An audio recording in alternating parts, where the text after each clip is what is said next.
Siapa Utsman bin Affan? Utsman bin Affan kita maklumi bersama beliau sahabat Rasulullah sallallahu alaihi wasallam. Beliau juga menantu dua putrinya Rasulullah sallallahu alaihi wasallam dinikahi oleh beliau. Utsman bin Affan adalah misanan Nabi Muhammad sallallahu alaihi wasallam, karena Utsman punya bapa namanya Affan, Affan punya bapa namanya Abul As, Abul As punya bapa namanya Umayyah, Umayyah punya bapa namanya Abdul Manaf. Abdul Manaf ini kakeknya Nabi Muhammad sallallahu alaihi wasallam, sebab Nabi punya abah namanya Abdullah, Abdullah punya abah namanya Abdul Muttalib, Abdul Muttalib punya abah namanya Hashim, Hashim punya abah namanya Abdul Manaf. Abdul Manaf kakeknya Nabi juga, kakeknya Sayyidina Utsman juga. Sayyidina Utsman lahir pada tahun ke-6 daripada tahun gajah. Artinya selisih umur dengan Rasulullah sallallahu alaihi wasallam 6 tahun, lebih muda. Lahir di Taif. Di Taif. Ini Sayyidina Utsman. Masuk Islam sesudah Siti Khadijah, sesudah Ali bin Abi Thalib, sesudah Zaid bin Harisah, sesudah Abu Bakar Siddiq radhiyallahu ta'ala an. Dan masuk Islam yang mengajak adalah Abu Bakar Siddiq radhiyallahu ta'ala an. Sayyidina Utsman ini hijrah ke Habasyah pada tahun ke-5 dari kenabian. Pertama 12, sampailah hijrah lagi ke Ethiopia, sekarang Eritrea Habasyah ini, membawa kaum muslimin 80-an. Jadi diambil menantu oleh Rasulullah sallallahu alaihi wasallam buat dua putrinya, namanya Ruqayyah. Anak Nabi ini yang perempuan 3, Siti Fatimah, 4, perempuan 4. Ada Zainab, ada Fatimah, ada Ruqayyah, ada Ummu Kulsum. Nah, Ruqayyah dinikahkan oleh Nabi kepada Sayyidina Utsman. Maka Utsman ini menantunya Rasulullah. Ruqayyah wafat, turun ranjang, nikah dengan Ummu Kulsum. Maka gelarnya Sayyidina Utsman Dzun Nurain, yang memiliki 2 cahaya. Kenapa digelari Dzun Nurain?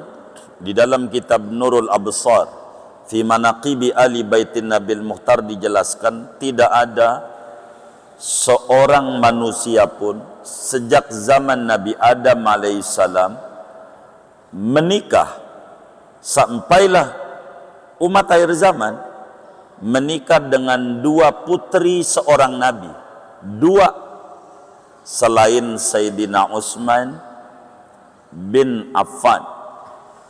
Tidak ada selain Sayyidina Utsman bin Affan. Sayyidina Utsman bin Affan ini termasuk mubasysyirina bil jannah, orang yang diberi kabar gembira dengan surga, artinya dijamin masuk surga.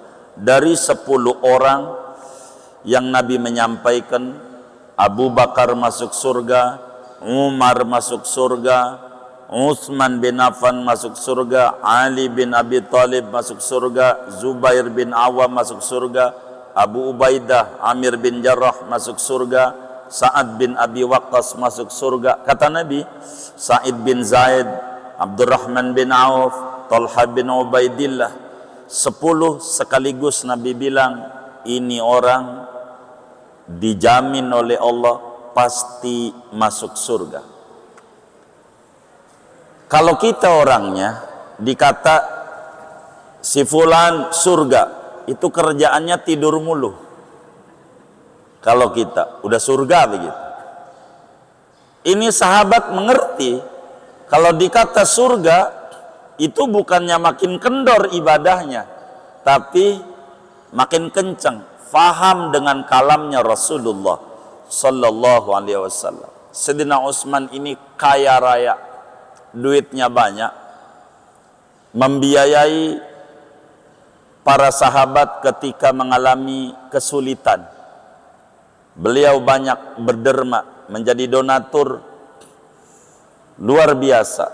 Ini Sayyidina Utsman. Tapi saban harinya puasa mulu. Saban hari, kecuali 5 hari, Idul Fitri, Idul Adha, Amari Tasrik yang 3. Ini enggak puasa. Saban hari. Dan Sayyidina Utsman itu saban malam kalau witir, rakaat terakhirnya itu kalau kita orang bacanya kulhu, falak, an-nas, 3 surat. Kalau witir, begitu tuh terakhirnya. Sayyidina Utsman tidak. Dalam hidupnya witir ini bukan 3 surat terakhirnya, tapi 114 surat. Selalu khatam Al-Quran di dalam sholat, witirnya, saban malam. Padahal Sayyidina Utsman itu pejabat, presiden dunia, khalifah. Kalau kita mantu Nabi bukan, ponakan Nabi bukan, cucu Nabi bukan. Ya Allah, WA mah sering banget kita buka, Quran jarang kayaknya. Begitu. Makanya nggak ada jaminan kita orang di surga, nggak ada ini. Begitu. Quran diintip. Sayyidina Utsman nih. Sampailah beli sumur namanya Bi'ru Raumah. Punya Yahudi. Punya Yahudi ada di Madinah. Moga kita rezeki luas, kita ziarah ke Madinah, ke sumur Sayyidina Utsman nih. Lagi dirapihin ini. Hampir udah 2 tahun belum selesai rehabnya ini oleh pemerintahan Arab Saudi. Jadi ada Yahudi punya sumur, nggak pernah kering di Madinah. Itu dijual mahal. Airnya nih mahal. Kayak sekarang nih, kan air nih mahal. Yang kita minum-minum nih. Begitu, mahal. Mahal. Padahal kita negeri banyak air. 2/3 negara kita air. Begitu.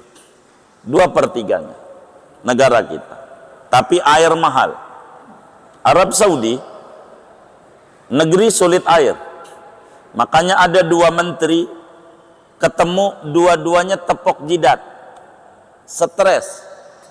Menteri Arab stres. Ketika dia gali sumur nyari air, keluar minyak. Nyari air lagi, keluarnya minyak. Nyari air lagi, keluarnya minyak. Puyeng dia, puyeng. Sama seperti menteri kita juga. Nyari minyak, keluar lagi air. Puyeng, nyari minyak, keluar air. Nyari minyak, keluar air. Sekali nyari minyak, di Jawa Timur, keluarnya lumpur. Itu kita. Sama-sama puyeng. Tapi di Arab, biar kata sulit air, air gratis. Di pinggir-pinggir jalan, banyak. Silahkan minum. Pemerintahnya, di Arab, gratis. Ada ma'un solehun lisyurbi. Air layak minum, silakan minum. Negara yang sulit air, air banyak gratis. Di kita, boleh tanya itu air mineral, segalonnya berapa? Air yang banyak. Banyak. Dan kita minum air mentah. Bukan air masak. Begitu. Yang dulu kakek nenek kita pakai gentong. Minumnya itu. Gentong itu punya pori-pori. Jadi sehingga airnya sehat. Karena bercampur tanah tempatnya. Bukan dari plastik tempatnya. Itu hebat. Negara Arab, daerah yang sulit air, air murah. Di kita, daerah yang banyak air, air mahal. Mahal. Betapa kaya negara kita. Bukan negara berkembang, itu mau orang aja batasi. Begitu. Begitu. Bahasanya halus, berkembang. Ada negara maju, lawanannya berkembang. Maju tuh lawanannya miskin. Begitu. bukan berkembang. Itu bahasa halus saja. Orang nggak mengata bodoh, tidak tahu. Itu sama sebetulnya tidak tahu dengan bodoh itu. Jadi berkembang tuh negara belum maju begitu. Bahasanya cuman diperhalus saja. Tapi air mahal. Yang jualan air bukan orang kita, orang luar negeri. Begitu, mahal. Itu kita. Nah, satu hari kesulitan air di zaman Rasulullah SAW. Ada air punya Yahudi. Lalu Sayyidina Utsman kasihan kaum muslimin dengan air yang mahal. Makin mahal itu air, akhirnya minta dibeli. Berapa aja? Separohnya, enggak seluruhnya. Separohnya aja. Kata si Yahudi, bagaimana jual air separoh dari sumur ini? Giliran hari ini punya kamu, besok punya saya. Kata Yahudi, lumayan juga, barang punya saya juga, timbang airnya. Siap dibayar dengan harga yang tinggi. Maka ketika giliran Sayyidina Utsman, air gratis. Hari ini Senin punya Yahudi, bayar. Selasa punya Sayyidina Utsman. Kata Sayyidina Utsman, gratis. Suruh ngambil air yang banyak, cukup 2 hari. Jadi ketika giliran Yahudi, kagak ada yang beli. Wong air banyak. Air banyak. Itu begitu Sayyidina Utsman. Jadi kagak laku Yahudi. Ntar besok pada ngambil semuanya. Ngantri. Maka Yahudi puyeng. Enggak dapat duit dia. Tuh begitu tuh, hebatnya tuh Sayyidina Utsman. Akhirnya Yahudi, gua jual aja deh seluruhnya sama lo. Dijual sama Sayyidina Utsman. Dibeli juga sama Sayyidina Utsman. Gratis, dan air itu ada sampai sekarang di Madinah. Dari banyak sumur yang ada di Madinah, Bi'ru Raumah lagi dirapikan untuk bisa diambil lagi sekarang oleh kaum muslimin, bisa dinikmati. Air itu yang bisa dinikmati oleh kita kalau di Madinah ada namanya Bi'ru Gharas. Sebagian kawan kita nyampe, ente udah pernah? Oh udah tuh begitu. Bi'ru Gharas itu disebut Bi'ru Rasulillah, sumur Rasulullah. Bi'ru Gharas dekat Kuba. Dekat Kuba. Itu Bi'ru Gharas. Kata Nabi, mata airnya dari surga. Dan banyak kawan-kawan kita sudah datang ke situ, Bi'ru Gharas. Ada Bi'ru Rauha, kita bawa juga. Bi'ru Raumah belum bisa masuk karena masih rehab, masih dikurung. Ini Sayyidina Utsman bin Affan. Sayyidina Utsman bin Affan menjadi khalifah kurang lebih 12 tahun. Kurang 10 hari. Beliau terbunuh oleh Saudan bin Humran yang bunuh. Saudan namanya, yang bunuh. Itu bunuh Sayyidina Utsman. Hari Jumat Asar beliau meninggal dunia dalam keadaan puasa pada tanggal 18 Dzulhijjah. Beliau meninggal dunia. Sayyidina Utsman bin Affan ini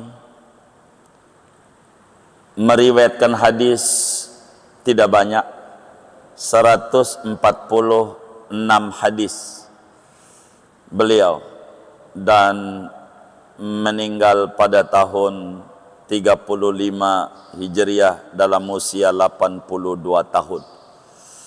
Sayyidina Utsman bin Affan.